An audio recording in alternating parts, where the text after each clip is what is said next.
Magandang gabi po sa inyong lahat. Kumusta po kayo?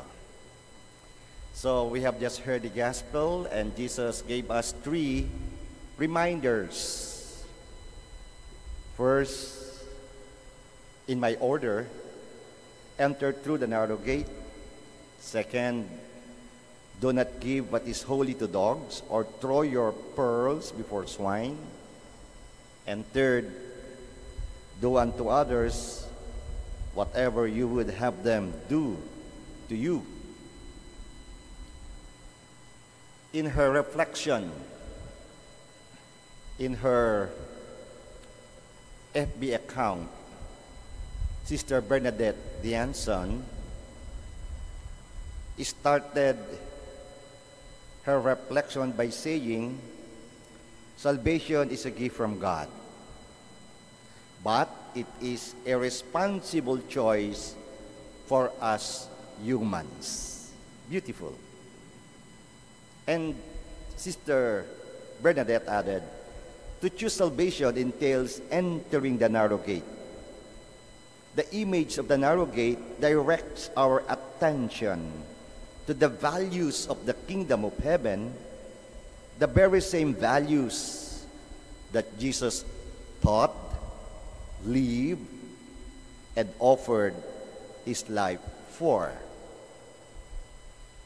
Let me share my own reflection in today's gospel. So, Jesus is reminding all of us we should not waste the kingdom of heaven. Meaning, we should not give it to the dogs or throw it before swine.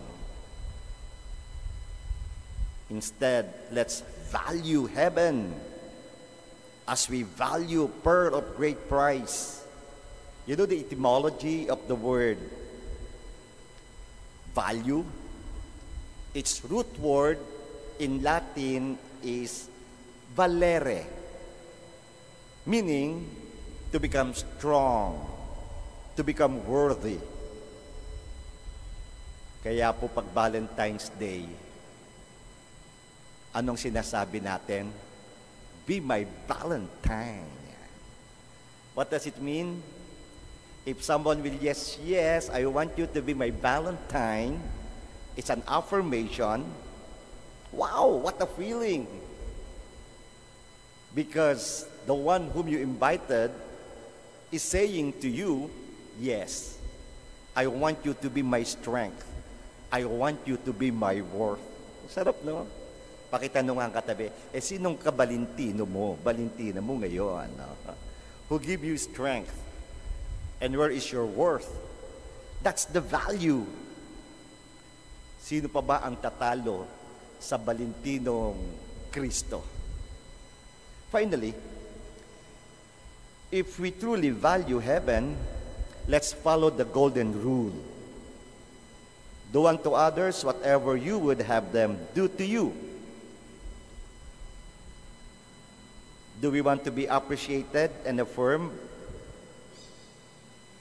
Then appreciate and affirm people. Will you please affirm your seatmates? Sige po, tingnan nyo dyan, yung sa likod nyo, sa harap nyo, sabihin nyo, ang ganda mo. Di ba? Ang cute-cute mo. Di ba? What an affirmation.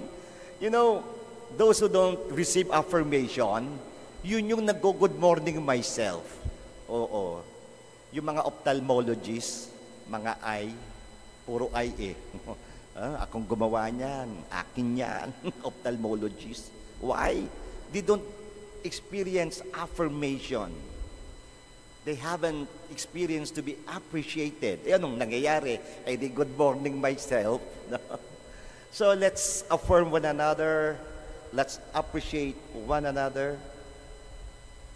And finally, do we want to be loved?